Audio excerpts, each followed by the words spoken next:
ఏ మాత్రం తెలంగాణ ఉద్యమ సోయి కేసీఆర్ గారికి ఉండి ఉంటే వారు అక్కడికి వచ్చి హుందాగా కూర్చొని 10 సంవత్సరాలు పూర్తి చేసుకుంటున్న తెలంగాణ సంబరాలలో పాల్గొని ఉండేవాడు. తెలంగాణ సంబరాలలో పాల్గొననోడు ప్రజలు ఎన్నుకున్న తెలంగాణ ప్రభుత్వాన్ని కూలదోయాలనుకునేటోడు ఏ రకంగా ఆయన తెలంగాణ బాగా కోరుకుంటుండు అంటే స్వార్థము, దోపిడి, కుటుంబానికి అన్నీ ఉండాలన్న కోరిక ఇవన్నీ ఎల్లకాలము వాళ్ళని బతికించవు.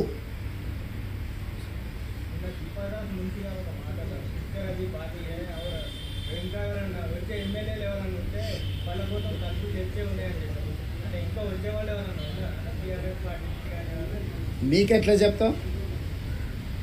షేర్ నాకు ఎట్లయినా మీకే చెప్తాం.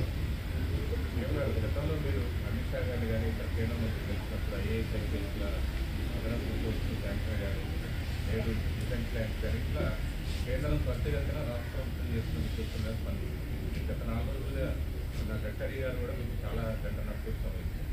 ఓవరాల్గా ఈ 3 రోజుల్లో మీరు చేసిన ప్రతిపాదనలకి ఏ మేరకు కేంద్ర ప్రభుత్వం డెఫినెట్గా పాజిటివ్గా ఉంటుందని. ఇప్పుడు మీకు మన కంటోన్మెంట్ ఏరియాలో మనకి ఎలివేటెడ్ కారిడార్స్ ఉన్నాయి, అంటే రోడ్లు 25 ఏళ్ళ నుంచి పెండింగ్ ఉండే.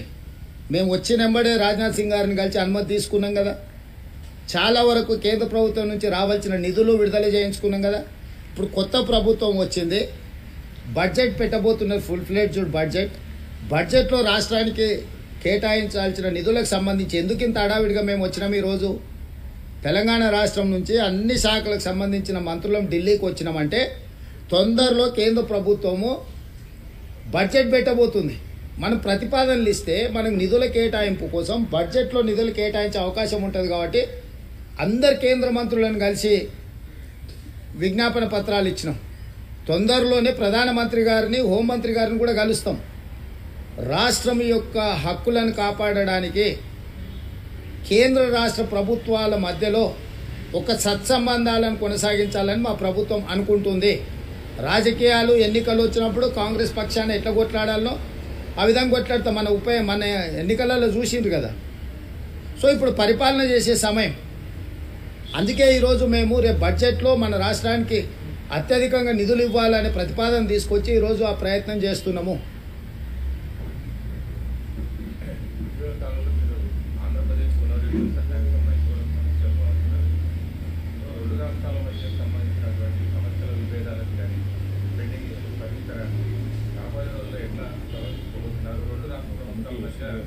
గతంలో స్టార్టింగ్లో 2014 ప్రారంభంలో ఒక 2-3 సార్లు మాత్రమే చెప్తలేదు.